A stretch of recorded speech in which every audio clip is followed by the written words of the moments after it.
Hola, ¿qué tal? ¿Cómo están? Espero que se encuentren muy bien. En otro tema de hoy en alto calibre, quería compartirles un artículo que encontré muy interesante que salió en Bio Chile, pero el origen es la Deutsche Welle, se lo comparto al tiro, que dice, nueva ley de la física probaría que vivimos en una simulación. Científicos dicen que apoyan la idea. ¡Wow! Interesante. Esto habla de un científico Melvin Bobson, que lo tengo anotado aquí, que habla de justamente de que la idea de que nosotros hoy día ocupemos la inteligencia artificial, la IA o la AI, para crear distintos universos, hace que las probabilidades de que nosotros estemos viviendo en un mundo simulado sea muchísimo mayor, ¿ya? Y esto ya está siendo respaldado bajo ciertos términos que tienen que ver con la infodinámica, es decir, de cómo se comporta la información. Y este señor Bobson de la Universidad de Portsmouth está hablando justamente de la capacidad de la información de tener masa. Imagínense, científicamente tener masa, y al tener masa puede tener entropía, es decir, un cierto volumen de caos, ¿no es cierto?, de aumento, disminución o constancia, que hace que el universo se esté comportando de una manera, ¿no es cierto?, informática.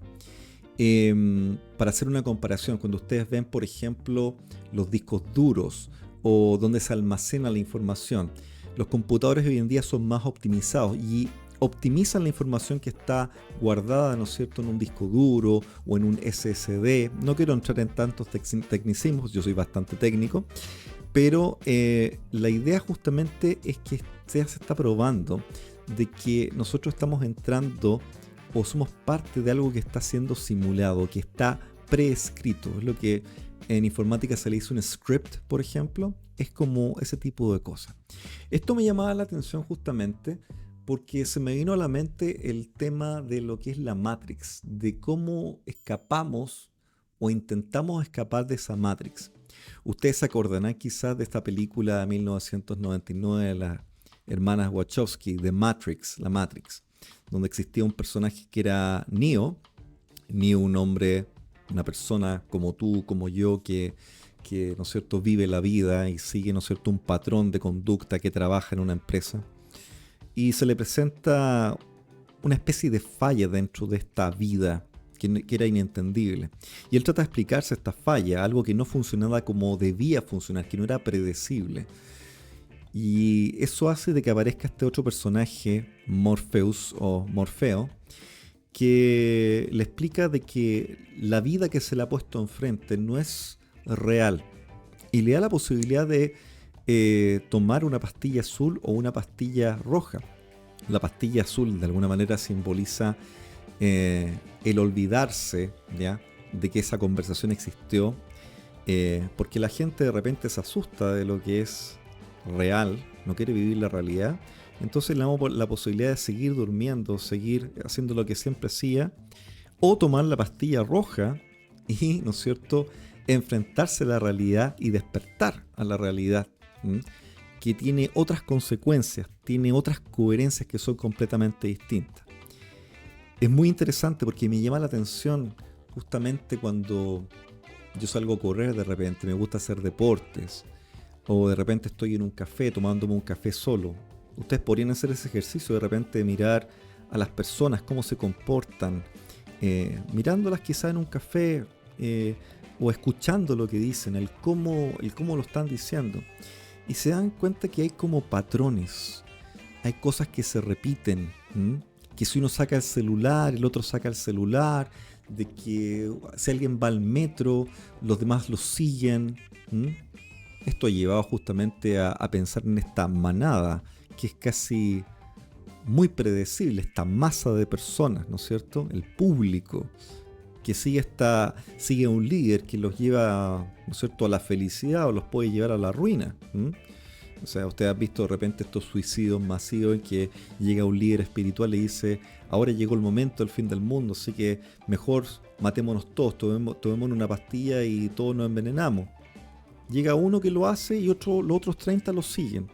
O llega uno y dice, ¿sabes qué? Sígueme a este abismo y en este abismo nos vamos a matar. Y se mata a él y detrás vienen los otros 30 y se matan. Y uno dice, bueno, ¿qué está pasando acá? ¿Cuál es el sentido de las cosas? ¿Mm? Es interesante este artículo de Melvin Bobson porque justamente está desafiando los conceptos que nosotros creemos como reales, como predecibles. Y hay una gran cantidad de cosas que no son predecibles y nos estamos dando cuenta de eso. Me recordó ayer un artículo, o sea, un programa que hizo Tomás Mochati en que hablaba justamente de que somos zombies. Y esto en la parte de la política, yo no me meto en política, pero sí me llamó mucho la atención porque se asociaba con lo que yo quería hablarles el día de hoy y tiene que ver con eso, que estamos dormidos y dejamos que muchas cosas estén pasando, que estén sucediendo cosas. Em, y la vida se nos pasa, eh, alquilamos nuestro tiempo para trabajar para alguien, nos cansamos y se predice que nos cansemos, se predice de que compremos un teléfono celular, se predice que paguemos, se predice que comamos, se predice que veamos televisión, se predice que usemos las redes sociales, todos siguen una masa. Ustedes entran en un vagón del metro, ¿ya? Aquí en Chile, todo el mundo con los celulares, mirando los celulares, ¿ya? Haciendo zapping de las cosas, de los contenidos, uno tras de otro, como ocurre obviamente en YouTube. Yo soy parte de un contenido más de YouTube, pero es interesante verlo de esa manera y empezar a cuestionarse si esto que nosotros vemos como realidad no es algo que ya está prescrito. Me explico y les voy a dar varios ejemplos. Cuando ustedes ven, por ejemplo, van al supermercado y ven un precio de algo que está, ¿no es cierto?, mostrándose. Puede ser una carne, puede ser, por ejemplo, algo que es perecible, algo que se come. Y dice fecha de vencimiento, tanto y tanto. ¿Esa fecha qué es? ¿Es porque se va a descomponer la carne? ¿O porque la carne pasa de moda y deberíamos traer una nueva carne para que se siga comprando y potenciemos las ventas de un supermercado? Cuando ustedes, por ejemplo, van a Apple y quieren comprarse un iPhone, hoy día está el iPhone 15, acaba de salir. Pero ustedes se dan cuenta que el iPhone 15 tiene nuevas funcionalidades, pero hay cosas que han cortado. Por ejemplo, el cable que utilizamos para conectar ya no es el cable típico, sino que es el cable que solo Apple hace, que sirve para este teléfono. Y se nos limita, por otro lado, ¿no es cierto?, la capacidad de ser más, ¿no es cierto?, de adaptarnos. Nos adaptamos menos por nuevas funcionalidades.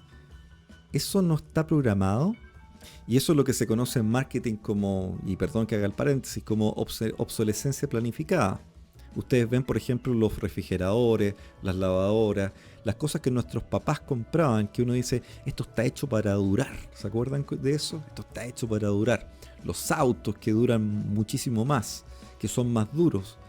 Hoy día las cosas se vuelven obsoletas en 1 año, 2 años. Las personas, uno pasaba 15 años trabajando, los baby boomers en los 60, 15 años trabajando por una empresa. Hoy día las personas, tanto como las cosas, tienen una obsolescencia que es rápida, es planificada, es optimizada. Ustedes van a un banco, les pongo otro ejemplo, un banco. Ese banco les presta plata y la pregunta es, ¿de dónde saca la plata el banco? ¿Es plata de ellos? ¿O es plata que toman de sus clientes y con eso arman lo que llaman un fondo, ¿no es cierto?, de reserva, una tasa de encaje, ¿no es cierto?, para prestar plata? Incluso los bancos pueden, ¿no es cierto?, crear plata. Los bancos centrales imprimen dinero. ¿Y qué es eso? Imprimen dinero para crear más dinero. ¿Y eso produce qué otra cosa? La inflación. Y todos hoy día hablan de inflación, sobre todo en los países que están con problemas de inflación, ¿ya?, dado el COVID-19, que fue programado. ¿Ya? Ustedes me perdonarán, no es que yo esté tratando de echar abajo teoría o proponiendo teorías conspirativas, pero fue programado el que todos nos pusiéramos mascarillas, fue programado el que, ¿no es cierto?, se crearan camillas, fue programado muchas cosas. Y fue programado de que tuviéramos inflación. Se calculó desde antes que tuviéramos inflación. ¿Y la inflación qué es? ¿Que me suben los precios de las cosas? ¿Seguro? ¿O es que sencillamente los bancos empiezan a imprimir más plata, más dinero, y a medida que imprimen más dinero y que sacan más dinero en circulación, el valor del dinero se disminuye? Y eso nos lleva a otro tema, el endeudamiento público. ¿Qué es lo que es el endeudamiento público? La deuda externa, lo que tenemos que pagar. Ahora vemos, ¿no es cierto?, la ley de presupuestos. Se piden 21.000 millones de dólares extra. ¿Para qué? ¿Para la deuda? ¿O es, y esa es la realidad, es un anticipo de los impuestos que nuestros hijos y los hijos de tus hijos van a pagar? Pero nadie te lo dice porque asumen y se asume en esta Matrix, en esta simulación, que tú y yo somos tontos y que no nos preocupamos de estas cosas y nadie quiere que nos informe. Y mientras menos sepamos y vivamos nuestra vida dormidos sin darnos cuenta, vamos a estar mucho mejor. Ese es un ejemplo. Compramos lo que está de moda, la moda, ¿ya? ¿Quién te obliga a ti a tener que ir a comprarte las últimas cosas que han salido? Vas a una boutique o vas a una tienda de marca y te vas a comprar, ¿no es cierto?, ropa exclusiva que quizás nunca vas a usar. Y llenas tu armario, tu closet con cosas de que nunca vas a usar. Pero se espera que lo hagas en el fondo. Está programado. Cuando de repente yo escuchaba ese slogan Santa Isabel, que es un supermercado acá en Chile, Santa Isabel te conoce. Te conoce. ¿Qué es lo que conoce de ti? Fíjense, todo esto está como programado. Se espera que tú actúes de esta manera.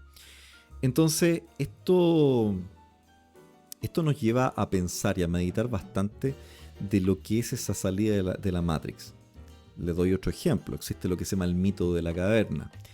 En ese mito de la caverna, que es un cuento, una historia, una ficción, existían tres niñitos que desde chicos los capturan y los meten dentro de una cueva, una caverna. Y en esta caverna los amarran de pies, cabezas, los dejan inmóviles.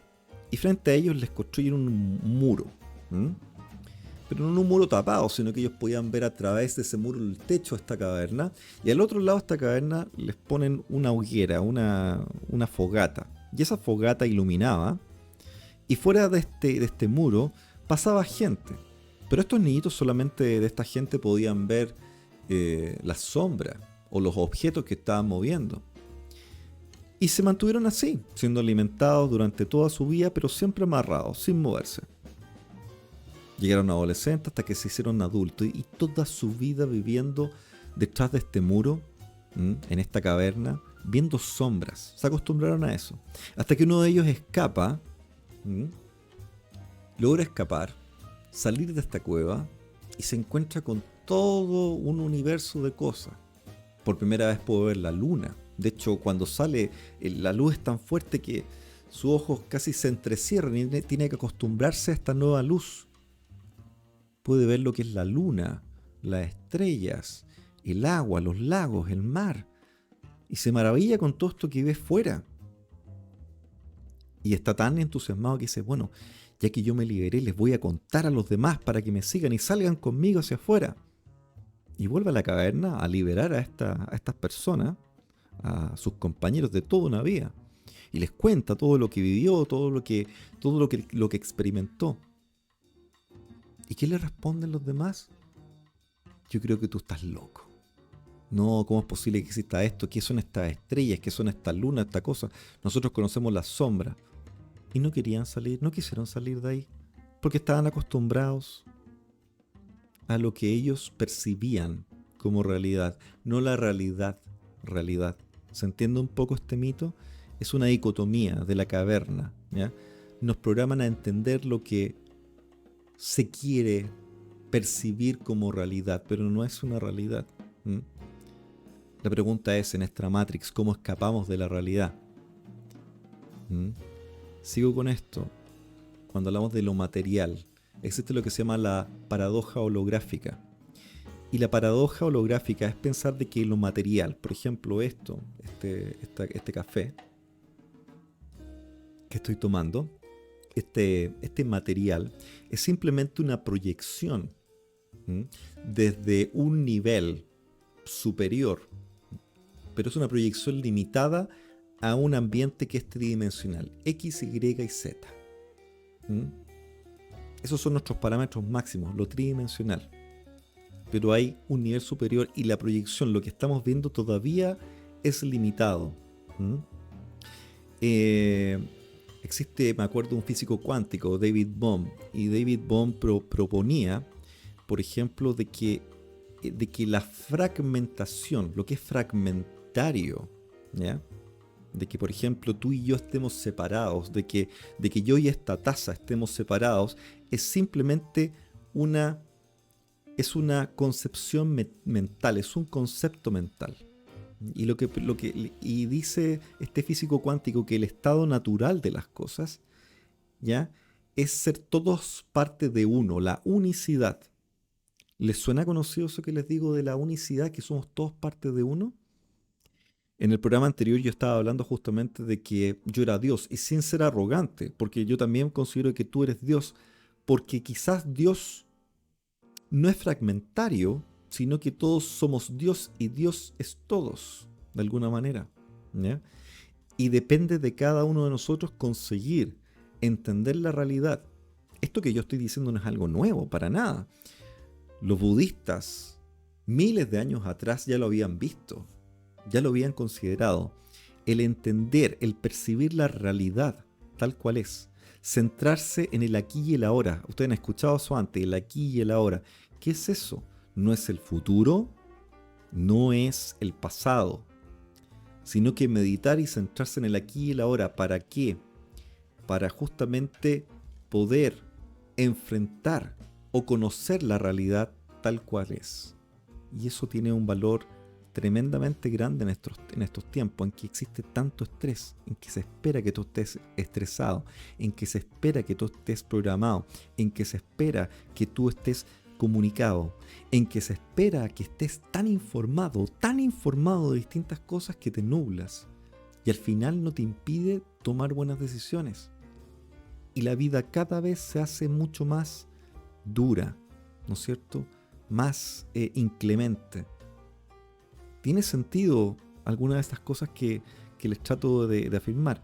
Entonces, yo sé que de repente puede perturbar que yo les diga todo esto de la Matrix. Y uno dice, bueno, este tipo se está volando con estos temas de la Matrix.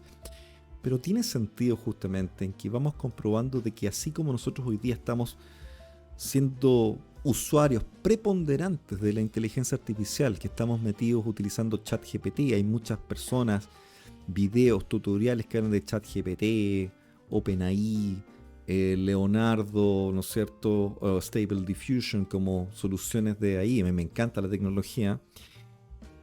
Y cada vez lo que queremos es crear universos, controlar, crear cosas. Somos creadores por naturaleza.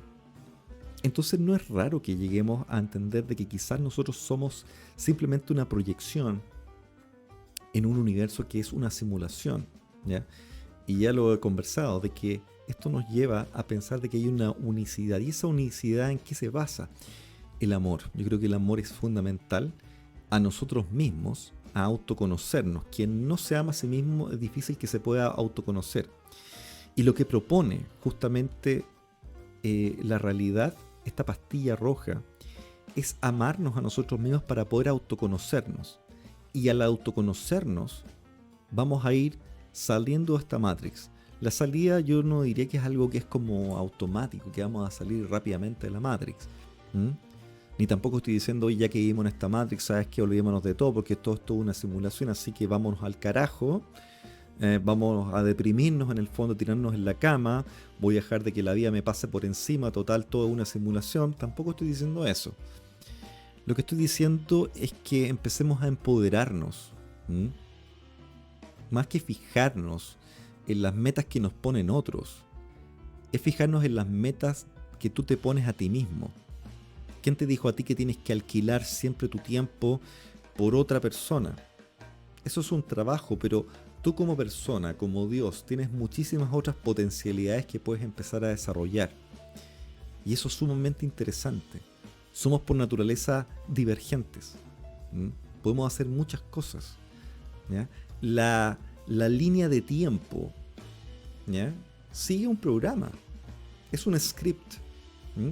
Pero si nosotros desafiamos esta línea de tiempo y nos damos cuenta de que hay muchos lugares, hay muchas instancias de nosotros, hay muchas capacidades creativas dentro de nosotros. Reconocer que somos divergentes. La educación, yo diría que la educación en general ha sido muy mala, ha sido pésima en tratar de llevarnos a una programación lineal de nuestro conocimiento. Nuestro conocimiento no es lineal, es divergente. Lo podemos aplicar, lo podemos adaptar, podemos hacer distintas cosas. Tú y yo no tenemos límites, ninguno. Pero justamente está en despertar esa realidad y entender de que esto que estamos viviendo hoy en día es nada más que una experiencia. Buena o mala, lo que suceda es una experiencia. Y tratar de apreciar la realidad tal cual es. Tal cual es. Y cuesta porque la realidad, estimados y estimadas, es dura. No es fácil. Es cruda. ¿Ya? Es ver lo que las películas no te muestran. Las películas te dan una visión de la realidad que no es. ¿Mm? Cuando ustedes ven, por ejemplo, a alguien morir, si ustedes lo han visto de verdad en el fondo, no es como te lo muestran las películas. Es muy distinto. Cuando uno se enfrenta, ¿no es cierto?, de una comedia, la vida no es una comedia. Y eso me llega a otra cosa que les dije antes. Le estaba hablando justamente de los videojuegos, de que la vida es un videojuego. Y el videojuego es un nivel, es un subnivel dentro de este universo simulado que nosotros podemos elegir jugar. Y lo interesante de ese videojuego es que nosotros podemos poner nuestras propias reglas para que eso funcione. Pero es un subnivel dentro de otro nivel, dentro de otro nivel. Es como una matrioshka. Ustedes conocen las matrioshkas, que son como estas figuritas de muñecas rusas en el fondo que se meten una dentro de otra. Es muy parecido el concepto. ¿Ya? Entonces sí, les recomiendo que lean esto. Sí, también todo lo que tiene que ver con este tipo de temas. Les pido un favor, si es que realmente el contenido que les traigo les llama la atención, les agradecería mucho que se suscribieran, que me sigan. Yo hago esto no para hacerme famosillo, sino que porque me gusta muchísimo. Yo tengo otras labores en el fondo, por eso lo estoy haciendo cada vez más y trato de traer contenido de calidad, pero si se suscriben siempre lo voy a estar muy agradecido y cualquier comentario que me den, voy a estar muy contento y voy a aprovechar de saludar a la gente que me ha seguido y que me ha apoyado. Muchísimas gracias por el apoyo que han tenido conmigo. Eso, estimados, que tengan un excelente día y nos vemos pronto. Que esté muy bien. Chao, chao.